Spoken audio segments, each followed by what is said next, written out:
Здравствуйте, уважаемые читатели! Сегодня мы с вами встречаемся опять в нашем клубе 10 соток. В нашей библиотеке очень много различных интересных, необычных книг. Например, есть замечательная книга «Дизайн вашего сада». В этой книге вы найдете решение для создания интересного и необычного палисадника в различных вариантах. Кроме того, у нас есть интересная книга «Цветы на балконе и на террасе». Здесь тоже огромное количество советов, как выращивать красивые, необычные, радующие глаз цветы. И сегодня, как вы догадались, тема нашей встречи посвящена, конечно же, цветам. Уже февраль, уже многие из вас готовят свои горшочки, покупают семена и собираются сажать те цветы, которые будут радовать глаз все лето. Тема сегодняшнего занятия посвящена прекрасным цветам петуниям. И в гостях у нас сегодня директор магазина ООО «Биосад» Триандафилова Наталья Александровна. Кроме того, она нам представит еще одного гостя. Пожалуйста.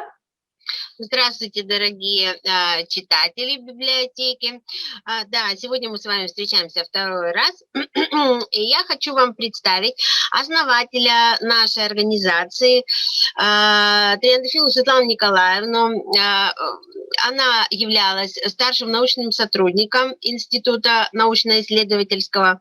Вот. Сейчас она продолжает заниматься своей деятельностью, и, в частности, больше времени она уделяет именно однолетним культурам. Вот. И сегодня вот как раз она и расскажет предложит вам свои рекомендации по выращиванию такой однолетней культуры, как петуния. Замечательное однолетнее растение, которое очень полюбилось жителям нашей Коми-республики. Пожалуйста, первое правило – посадка петунии. В чем тут возникают у многих сложности?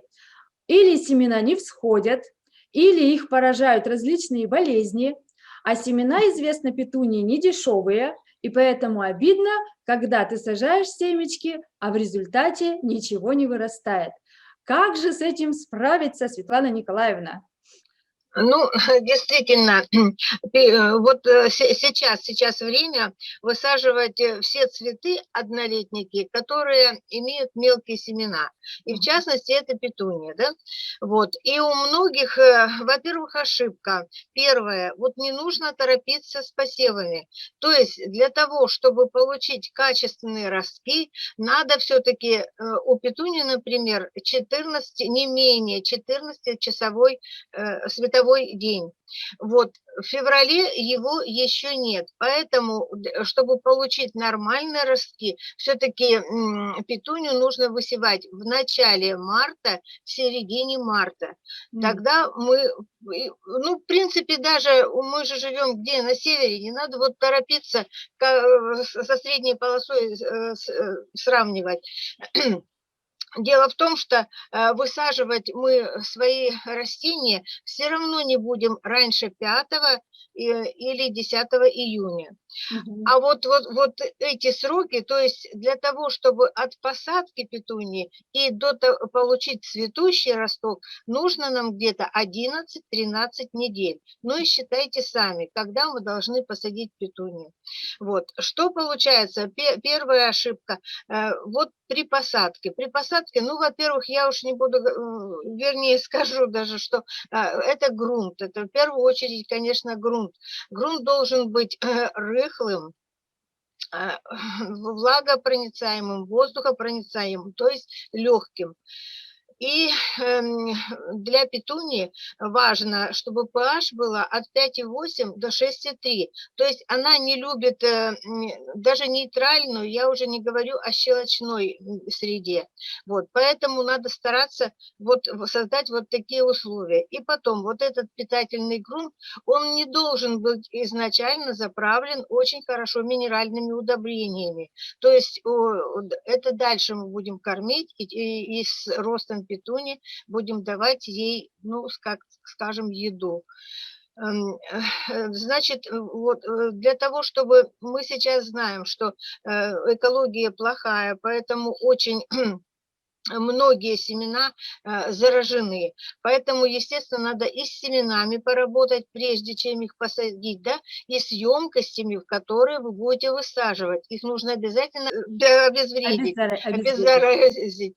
Вот. В основном, что мы применяем? Ну, всем известную марганцовку, да, вот, фитоспорин, который, в общем-то, сейчас он уже вошел у нас и полностью все ими пользуются. Вот, подготовили семена, подготовили грунт, вот высадка. Высадка, семена мелкие. Многие садоводы что делают? Вот россыпью рассыпают, потому что, ну, во-первых, считают, что мы же все равно будем пикировать, поэтому ничего страшного, вот мы их распикируем. Это вот одна ошибка. Второе, думаю, что не каждый садовод знает схожесть этого семени, поэтому на всякий случай посеем погуще, получим вроде лучше. А на самом деле это не так. То есть петунию нужно сажать изначально ну, определенно. Первое, значит, лучше всего сажать дрожжированные. Конечно, они дороже, но это того стоит. Во-первых, в этом дрожже, которое замотано наше семечко, там уже есть и стимуляторы роста, там есть, то есть стартовое питание какое-то, и есть обеззараживающие вещества, которые на первое время вот спасут наше семечко. Вот. И еще самое главное, то, что мы можем поштучно брать и высевать. Поэтому мы можем соблюдать норму посева. Теперь, если, допустим, мы не купили дрожжированные семена, а обычные семена, что еще мы делаем? Можно использовать обычную зубочистку. Зубочистку чуть-чуть увлажняем и каждое семечко высаживаем отдельно.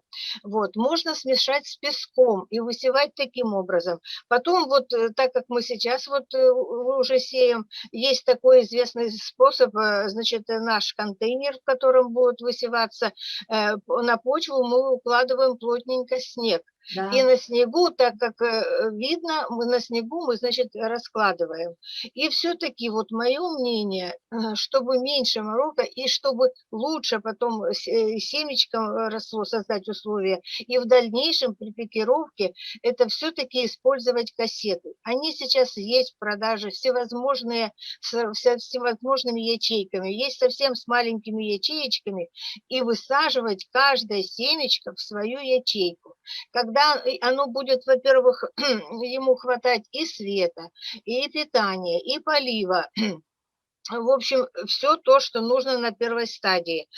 И потом вот при пикировке то же самое. Если мы вот пикируем обычно посеянное, во-первых, они же очень хрупенькие растения. Это примерно пикируем мы, когда 2 листочка появляется у растения. Поэтому можно и нарушить и корневую систему. А если мы будем в такие маленькие ячеечки, абсолютно безболезненно взяли и пересадили потом в емкость, которая больше. Ну, там уже в зависимости, какая емкость. Или мы обычно рекомендуется петуния горшочек диаметром 8-10 сантиметров. Или если, допустим, сразу в кашпо, вот по 3 растения одновременно. Поэтому этот процесс будет происходить безболезненно. Вот это первое, то, что при посадке. Если мы вот создадим такие условия, то есть и дальше будет расти нормально растение. А потом вот очень часто, значит, создать вот условия полива. Да, То есть это очень петуния, важно. она не терпит абсолютно ну, каких-то перемен. и воздуха, и температуры. И поэтому нужно вот следить с самого начала. Вот как только у нас, значит, это примерно 14 дней проходит, то есть ростки уже хорошо появились, мы снимаем, я не сказала, когда это мы все посеяли, мы, конечно, накрыли, чтобы создать влажность для того, чтобы зашли семена, должна быть где-то 98%. То есть вот во влажную среду посадили, и эта влажная среда должна поддерживаться до тех пор, пока не взойдет это семечко. Вот. И тем не менее надо постоянно наблюдать. То есть температура для прорастания где-то 22-25 градусов. Поэтому создается конденсат. Нужно обязательно каждый день снимать пленочку, дать чуть-чуть проветрить, или стекло чем-то прикрыто. Вот, и конденсат этот убирать. Ну, и когда уже появились хорошие ростки, тогда полностью убрать и пленку там или стекло, чем это все прикрыто. Вот. Потом, и вот с этого момента, значит, начинаются поливы. Поливы каким образом мы делаем? Так как это хрупенькое растение, нужно взять пульверизатор с очень хорошим распылением. То есть так, и чтобы, во-первых, не попадало очень сильно на растение, и растение ну, чувствовала себя неугнетенным под этой струей. Вот. Если уж совсем хилые бывают растения, те, и которые вот посадили как бы ну, не очень близко друг к другу, поэтому можно использовать шприц и непосредственно прямо возле каждого растения. Но это почва должна быть увлажнена, слегка постоянно увлажнена, но не пересохшая. Значит, что получается?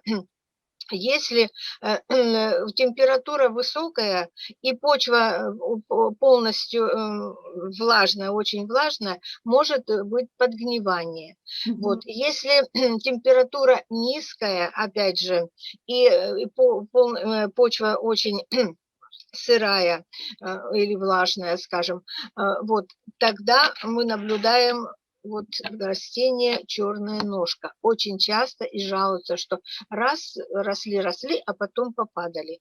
Попадали в основном из-за вот этого бактериального вирусного заболевания черная ножка. Черная ножка, она включает несколько заболеваний. Вот. Ну вот таким образом получается, что больше всего вредит она и овощным культурам, и в частности вот петунии. Вот, чтобы избежать этого, от чего она может появиться? Еще раз повторюсь, значит, это не надо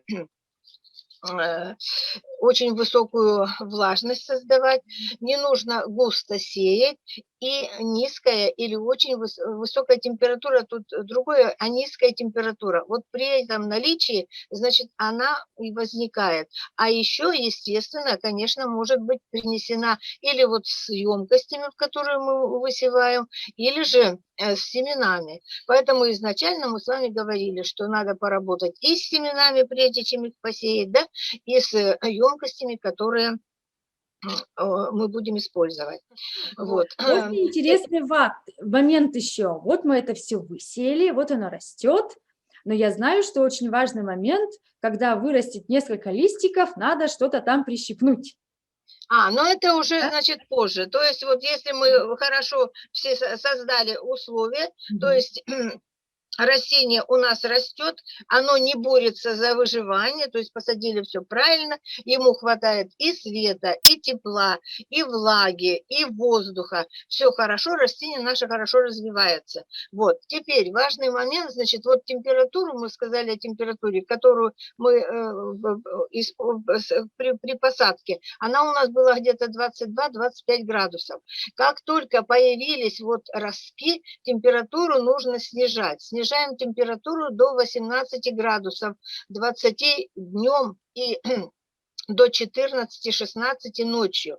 А потом уже, когда подрастет растение, петуния даже терпит и плюс 10 градусов. Это для укрепления, для того, чтобы быть более компактнее. Теперь, для того, чтобы вот оно выросло до прищипывания, мало того, что поливать, но нам же нужно и кормить растения. Вот, а кормить растения изначально, вот можно, так как мы с вами договорились, что у нас грунт ну, не очень удобрен, так скажем, вот, поэтому ей надо постоянно получать какое-то питание, поэтому мы должны вот в каждый полив добавлять вот кальциевая селитра, например, или еще есть калиевая селитра, да, вот буквально на литр, ну, щепоточку, и это с каждым поливом. Она тогда становится, ну, во-первых, немножечко мощнее растение растет, то есть ей на этой стадии очень нужен как бы азот, но и кальций, он тоже укрепляет иммунитет растения. Вот, дальше. И потом, значит, можно выбрать вот два таких вида. Или каждый раз использовать, ну, минимальная подкормка, это 1 грамм на 1 литр воды, то есть любого сложного удобрения водорастворимого, вот такого, как фертика, вот как фертика. Есть вот такие акварины, да, цветочные. Вот.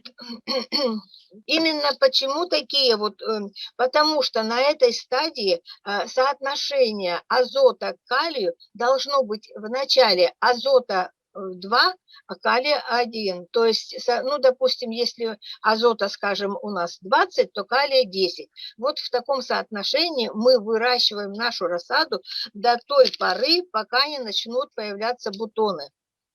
Когда бутоны, значит, появляются, мы меняем соотношение. Тогда нам уже не надо много азота, а нужно больше калия. Тогда мы используем такую формулу N к К, то есть азот к калию, наоборот, азота 1, а калия 2, то есть такое соотношение.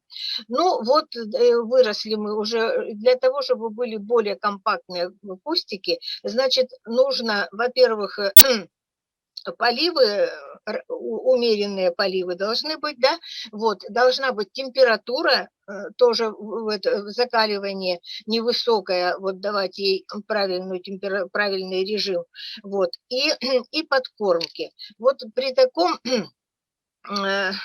если выполнять все это, у нас получается, в общем-то, нормальный кустик. Сам по себе нормальный кустик. Но бывает же такое, бывает вот и солнце жаркое, в тепличке или где у нас стоят, температура очень высокая, поэтому она вытягивается. Вот для того, чтобы помочь ей, чтобы она не тянулась, вот в это время мы и должны делать прищипывание, чтобы создать, ну, более пышный такой компактный кустик. Прищипывают, как правильно, вот можно, значит, тот центральный росток, вначале он у нас идет, да, можно его прищипнуть вот прямо в верхушечку, вот прищипнули, и с верхушечки потом будут образовываться боковые побеги. Вот, можно дождаться, чуть больше времени дать и прищипнуть где-то, ну, примерно 3 сантиметра. Вот 3 сантиметра. И вот эти 3 сантиметра можно поставить в водичку и использовать это как дополнительный материал. Вот, а потом уже, вот если говорить вот таким образом, значит, мы, прищипывать тоже нужно, ну, как бы с умом, что ли, задумываться над тем, что если мы все поприщипываем, мы очень долго будем ждать цветка. Поэтому нужно делать так, чтобы вот мы когда центральный уже прищипнули, вот, ну, не создали ему условия, пришлось прищипнуть. Нужно ждать 2 недели для того, чтобы образуется потом цветок. Вот тогда можно выборочно уже на боковых или на центральном побеге, чтобы не оголить полностью, а, допустим, у нас, скажем, 5 есть ветвлений, вот, допустим, 2 ветвления мы прищипнули, Остальные 3 пусть зацветают, бутончик получается, пусть они зацветают. Дальше, допустим, следующие, они же очень быстро дают, следующие прищипнули. И вот таким образом у нас получается компактный, хороший кустик и все время цветущий. Самое главное, все-таки мы же изначально сказали, что вот почву, когда мы готовим хоть под посадку, хоть пикируем, то есть она должна быть обязательно у нас рыхлой, немножко увлажненной, и тогда все, да, в принципе, не только петуния, а все цветы растут очень лучше, компактнее. А на глинистой почве, ну ее, если глинистая почва, вы можете и на почве, ну вы можете туда вносить и навоз, и удобрения. Очень хорошо для петуний зола, например. Вот, песок. То есть сначала изначально сделать эту почву, ну, как-то плодородной для выращивания, ну, любого, скажем, растения. Да, Вот. еще существуют огромные в настоящее время уже виды петуний. И вот некоторые читатели путаются, ампельные, не ампельные, чем вот они отличаются? Вот, значит, у нас действительно существует много семена, представлены в грандифлора, да, вот такие есть, вот грандифлора, это они бывают, вот, они бывают крупноцветковые, мелкоцветковые. Чем они отличаются? Мелкоцветковые это те, которые имеют цветочек до 5 миллиметров в диаметре. Их намного больше. И они себя ведут, вот, особенно если в почве посажены, они себя ведут, ну, немножко лучше, вот, особенно в дождливую погоду. Вот. Если же мы возьмем красивые, крупноцветковые, они очень хороши. У них цветок где-то от 10 сантиметров и больше в диаметре.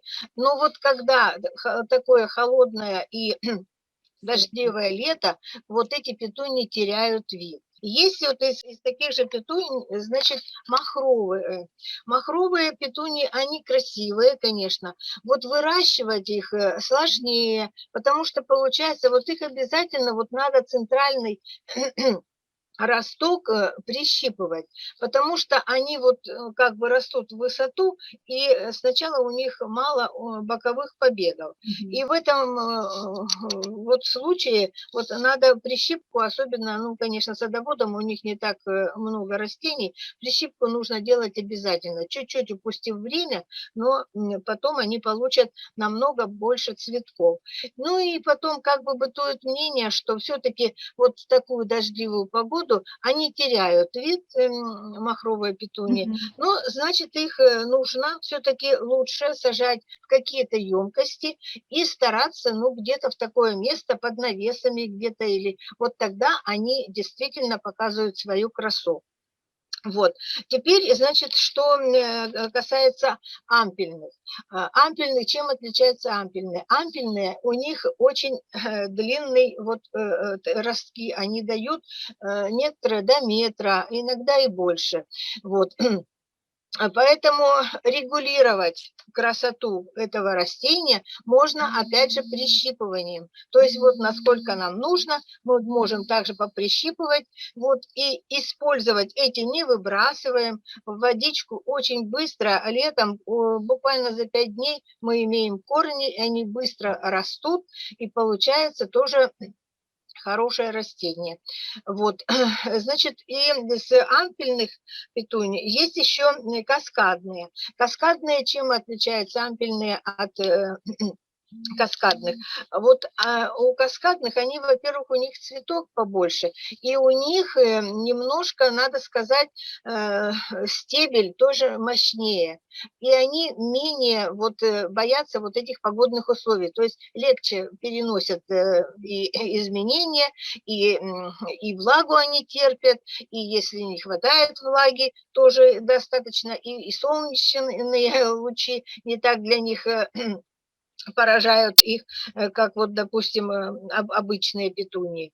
Вот. Но в последнее время получил еще сейчас у нас вегетативные петунии, к ним относятся это сульфиния, но чем вот плохо, что семенами их практически нельзя вырастить. Их нужно только черенками. Вот. Эта группа, японские селекционеры их вывели, это вегетативным путем, то есть их так не вырастить, а вот мы закупаем уже череночками и доращиваем их, и получаются очень красивые сорта. Чем они еще хороши? Во-первых, это они очень быстро отрастают. Заполняемость, допустим, даже если хотите создать клумбу какую-то, очень быстро заполняемость клумбы, и их можно сажать, ну, буквально на метр 3 штуки, и к середине даже лета вы получите уже, ну, полностью ковер из цветов. Вот. Опять же, в горшки их тоже можно сажать меньше. Если мы вот обычные петунии садим 3 петунии на горшок диаметром 20-25 сантиметров, то здесь можно и одну посадить. Вот. И потом они, вот я же уже сказала, что очень хорошо реагируют на вот изменения всякого климата, и быстро вот тот же дождь, вот казалось бы, дождь их мотает, ветром мотает, а к утру они уже опять имеют такой же вид, какой вот был и до этого. То есть они, конечно, намного дороже, но с тем, что их можно меньше посадить, чем, допустим, обычных петуний, поэтому мы выигрываем даже в цене, вот, Да. если брать. Вот. Ну а красота, конечно, неописуемая. Вот. Поэтому выбор каждого, кто что хочет, кто куда хочет посадить. То есть сейчас многообразие большое, и при желании, в общем-то, можно и самим вырастить, но если не получается, вегетативные вот эти, вот, допустим, самое главное сохранить. Вот, можно, вот купил один раз, да, и сохранить этот маточник, можно потом черенковать и получать уже несколько вот таких То есть их, бывает, интересных. сохраняют и на зиму, да? Да, но самое главное, что просто надо создать вот условия. Условия в комнатные условия, они не подходят. Вот, поэтому нужно и температура определенная, и влажность определенная, ну, для того, чтобы сохранить вот этот маточник. Вот, а я хочу в продолжении сказать, что все эти сорта есть в нашем магазине, который находится на Морозова, 21. Магазин называется «Северный сад». Все удобрения, которые необходимы для развития роста петуний. Вот. И также черенки. Черенки мы тоже представляем, редких петуний. Все это можно будет у нас приобрести где-то в апреле месяце. Спасибо большое. Очень интересная и познавательная получилась у нас сегодня встреча. Я надеюсь, что все наши читатели с удовольствием в этом году создадут в своих садах неописуемую красоту.